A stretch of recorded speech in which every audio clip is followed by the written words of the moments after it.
Hi again guys, back with another unboxing from my latest order from Champions Cube Store. Just get rid of this packaging and make sure there's nothing else in there. And the next one out of the box is this interesting one, which I was going to say I think is another 2x2 shape mod, but now I'm looking at it, I don't think it is. It looks more like a cube. Once again, I'm afraid I can't remember the name of this puzzle offhand. Yeah, this is definitely a cube. Interesting colour scheme because you've got two. I was going to say two. Oh right, okay. So you've got two red centres and two red corners, two orange centres and two orange corners, one blue centre with two blue corners, and one green centre with two green corners. So it'll be interesting trying to figure out what the colour scheme is meant to be when you're solving it, because you've got no guide as to what the colour scheme is, because there's nothing with none of the pieces have more than one colour on to guide you what should be next to them.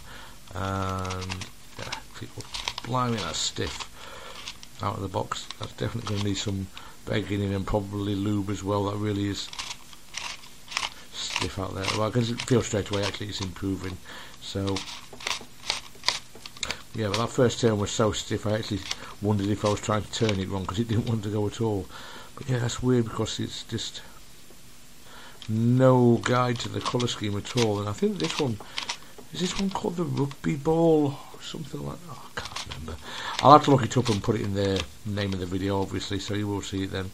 But yeah, this is I'm not really sure what to make of this one because it's, I would say it's just so weird that there's no guide to the colour scheme in any way. So you know, when do you consider it to be solved? Just where you've got this, all the same colours grouped together. Yeah, interesting. Well, I've got it on record on the camera if I need to look at it up at any point, so I'll just go and look up and see. The turning quality is actually not too bad now. It hasn't got the usual skew clicking mechanism, but it just feels like it does slightly click into place, like when the plastic, like there might be a small divot in the plastic. I can see actually there's like a slight ridge on the plastic there. I think maybe, oh no, that's just a piece of flashing, but it just kind of feel like it clicks into place sort of ish on each turn. So yeah, I'm not having any trouble lining things up and making the next move at all, as you can see, so that's good at least. Yeah, it's definitely could use a little bit of marrow lube in there I think, or something, just to loosen things off a little, but I don't like to do it too early on a board because obviously if you lube things they're not going to break in quite as well, because breaking in is basically wearing away excess bits of plastic. If you've lubed it, it's not going to wear away quite in the same way, I don't think. But yeah, it's an interesting interesting little puzzle. I'm curious what this one's going to be like to try and figure out how to solve. But yeah, I think I'll call that scrambled for now. I will go away, give it a go, and I'll get back to you when I've done so. Okay, so it's solved again, as you can see. This is actually called, I've looked at the name now, it's called the Landmine, which I can kind of see, but although it's more like a sea mine than a landmine, I think. But anyway, that's what it's called. It's called the Mozhi Landmine. Didn't take too much solving. It wasn't too difficult.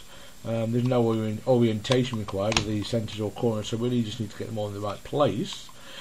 However, it's a little bit tricky on the final course because you've got no idea really what the position needs to be, because when they're on a regular cube, when their corners are oriented wrong, they're positioned wrong, and as soon as you orient them correctly on the final four corners, that puts them in the right position. So trying to figure out which way round you need to do it takes a little bit of thought. And also I've just watched back the original unboxing I did of this, and I've noticed that I've actually solved it into a different configuration. The red and yellows were next to each other and the blue and green were next to each other when I got it out of the box, but I didn't memorise the colour scheme on it or anything when before I scrambled it, and oh, that's cap popping off there we go. And so I was just trying to put light colours together, and it made sense to me to try and do it symmetrically. So obviously this one's got more than one solved state. So that's cool, that's interesting. But yeah, it's not a difficult puzzle. Again, it's just a cube shaped mod, and it's quite a cheap one of that, but it turns perfectly fine. good enough, shall we say. I've actually just realised you could. All you've got to do is a quick twist like that, and that puts it in its in what was probably its configuration when it came out of the box. So yeah, just turn it from one solid state to another. So yeah, fair enough. I hadn't noticed that until just now. But anyway, yeah, that's the puddle. I don't think there's really much else I can tell you about it, other than the fact that it's quite fun. It only cost a few dollars, so it's an interesting little scoop shape mod if you like that kind of thing. But don't expect anything really challenging from it. Alright then guys, thanks so much for watching, and I'll see you next time. Take care now. Bye.